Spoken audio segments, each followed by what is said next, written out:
Algunos cristianos intentan reescribir la historia de la Iglesia para mostrar que la conducta homosexual era ignorada o incluso celebrada en la Iglesia primitiva. Entonces, en el episodio de hoy, responderé al vídeo de Mason Menenga, ¿quiénes fueron los primeros cristianos homosexuales? Desde los inicios del cristianismo, hay cristianos LGBTQ. Puede que esto les sorprenda, ya que muchos cristianos afirman que las relaciones LGBTQ son una invención moderna, pero las personas LGBTQ han existido desde el principio de la historia. Y eso significa que los cristianos LGBTQ han existido desde el comienzo de la historia cristiana. En realidad, Mason adopta el punto de vista opuesto al que normalmente defienden los revisionistas cristianos.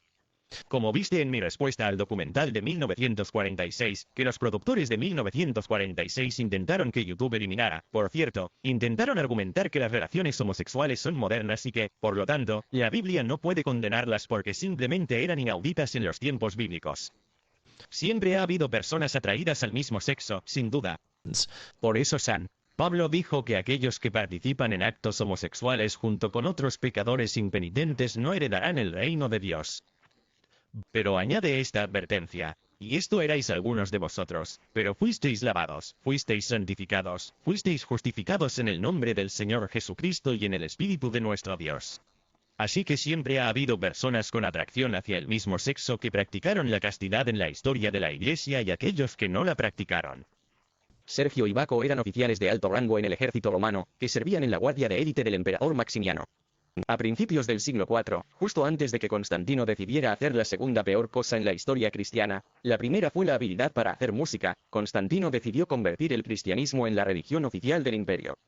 Sergio y Baco eran tan cercanos en su relación que en algún momento pasaron por el rito de adelphopoesis, que era una ceremonia en la tradición cristiana primitiva para unir a dos personas del mismo género en una relación reconocida por la Iglesia. Las uniones homosexuales en el cristianismo preceden a ciertas herejías. Constantino no hizo del cristianismo la religión oficial del Imperio Romano. Concedió tolerancia a los cristianos mediante el Edicto de Milán en el año 313, y luego el emperador Teodosio hizo del cristianismo la religión estatal en el año 380. Y adelphopoesis no es una ceremonia para unir a dos personas del mismo género.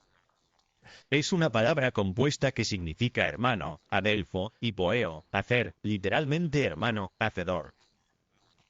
Se refiere a las relaciones no sexuales entre hombres, como entre hermanos, que las personas modernas obsesionadas con el sexo distorsionan y convierten en relaciones románticas. Mason luego explica la historia del martirio de los dos hombres y dice lo siguiente. Sergio y Baco fueron venerados como mártires y santos un par de siglos después. Su historia se difundió rápidamente entre las comunidades cristianas y fueron honrados por su fe inquebrantable y su coraje. Porque realmente fueron perseguidos, no perseguidos falsamente como algunos cristianos piensan que son.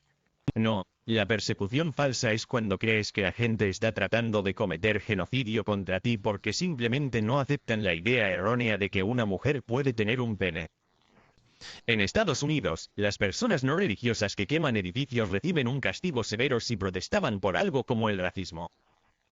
Pero los cristianos que rezan de forma no violenta dentro de centros de abortos, incluidos aquellos que tienen 75 años, terminan pasando años en la cárcel.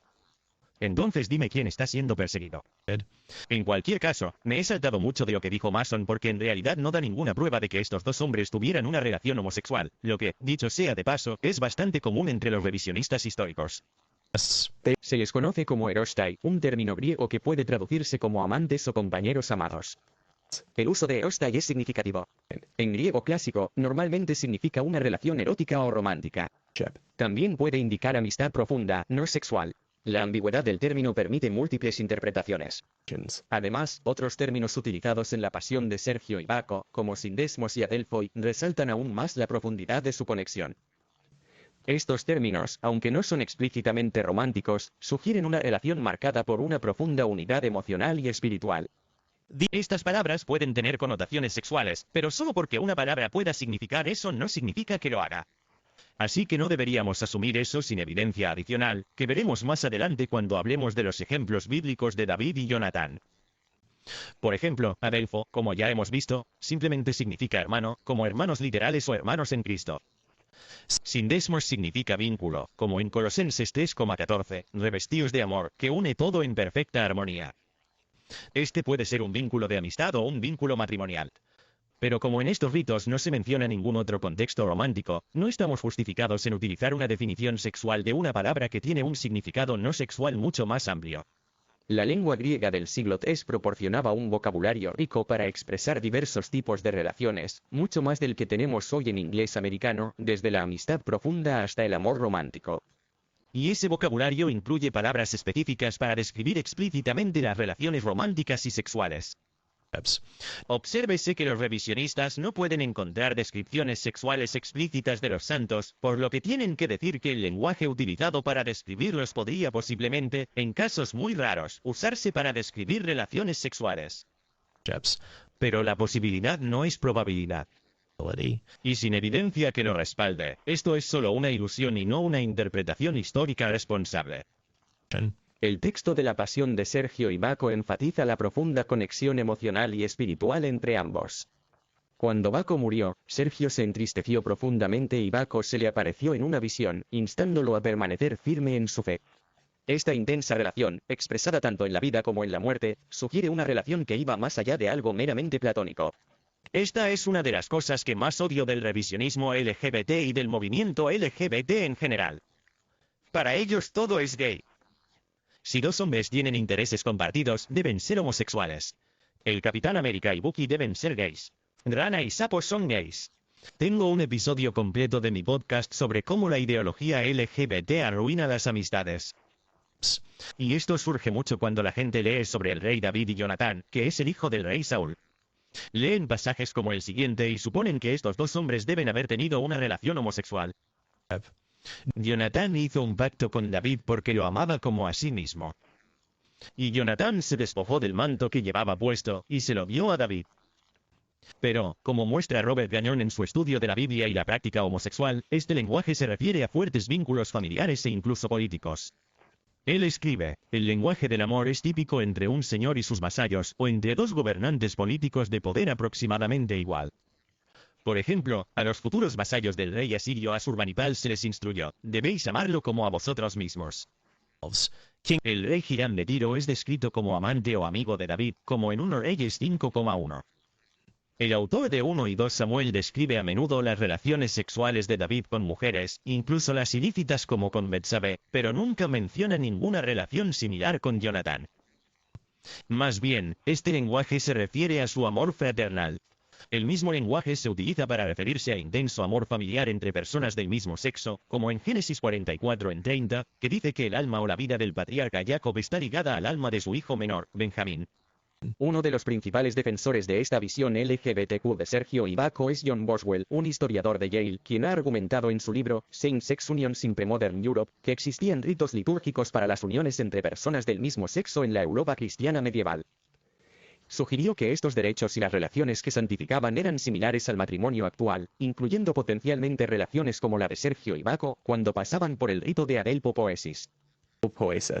El trabajo de Boswell ha tenido influencia al despertar un renovado interés en la posibilidad de relaciones entre personas del mismo sexo dentro de la tradición cristiana primitiva. Su investigación sobre textos litúrgicos y prácticas históricas desafía las narrativas convencionales e invita a repensar las formas en que las comunidades cristianas han entendido y celebrado diferentes formas de amor y relaciones románticas. El revisionismo histórico LGBT casi siempre se remonta al fallecido académico de la Universidad de Yale, John Boswell. Boswell era un homosexual activo, y uno de los objetivos de su trabajo era dar apoyo histórico a la afirmación de las relaciones entre personas del mismo sexo en la historia de la Iglesia. Eso no significa inmediatamente que está equivocado, pero debería hacernos considerar sus conclusiones. Por ejemplo, Boswell intentó comparar el martirio de Sergio y Baco con los castigos por la homosexualidad en la Iglesia medieval. Pero David Woods, en su artículo de 1997, El origen del culto a San Sergio y Baco, llaman a estas semejanzas superficiales. Boswell publicó Uniones del mismo sexo en la Europa premoderna en 1994, un año antes de morir de SIDA.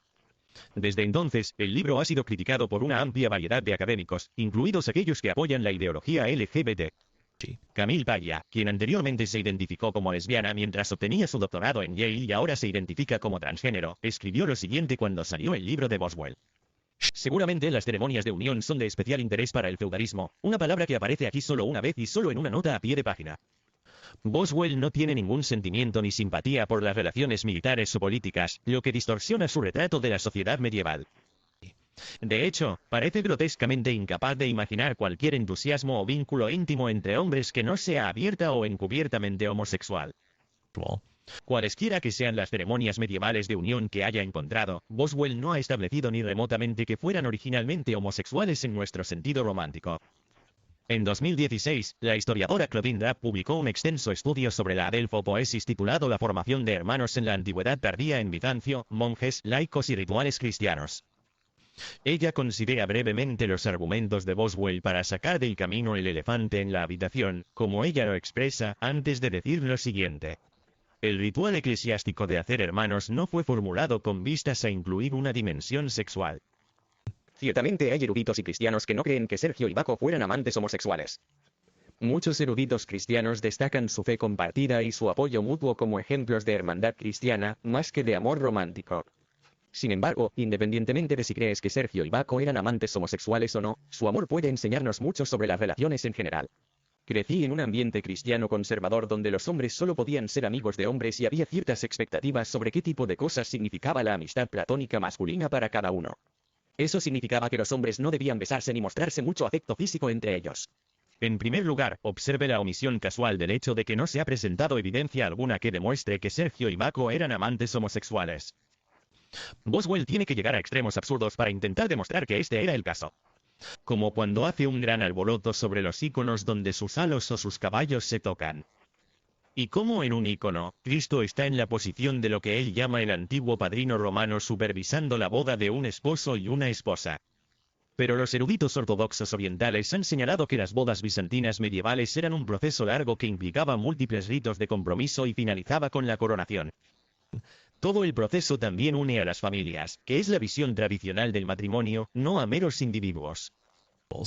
Pero la adelfopoesis es un rito único que no tiene estos elementos, por lo que no tiene sentido considerarlo una forma medieval de matrimonio entre personas del mismo sexo.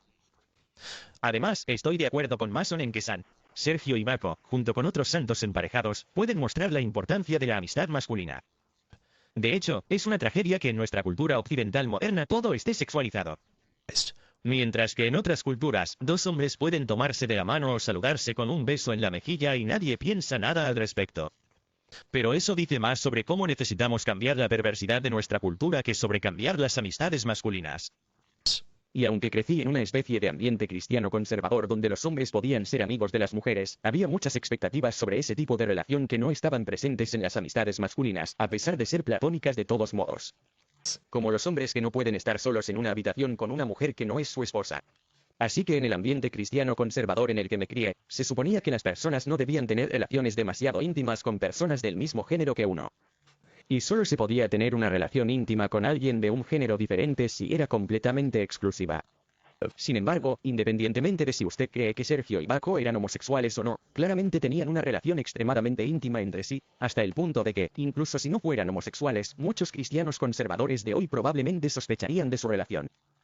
Claro, hay diferencias entre hombres y mujeres. Eso significa que puedo estar sola con un hombre, pero no con una mujer, porque solo las mujeres me atraen sexualmente. Y como dije antes, es una tragedia que el amor no familiar se haya convertido en sinónimo de sexo. Así como hemos perdido otros amores del mundo antiguo y medieval, como filia, el amor de la amistad, o agape, el amor del sacrificio, todos ellos quedan simplemente absorbidos por el amor romántico o eros. Y este hábito también me recuerda la siguiente cita de C.S. Lewis. Ahora la gente podría levantar cejas ante los íconos que muestran a Sergio y Baco juntos o a San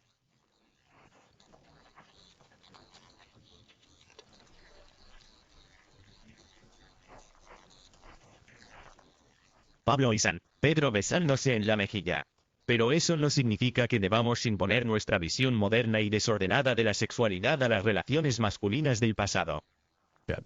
En lugar de eso, deberíamos recuperar la virtud pasada de las antiguas amistades masculinas como la de Sergio y Baco o la de David y Jonatán, y aplicarlas a las amistades masculinas de hoy para que los hombres puedan tener apoyo en un mundo que los critica constantemente por su llamada masculinidad tóxica, pero que no moverá un dedo para salvar a esos mismos hombres de una muerte por desesperación.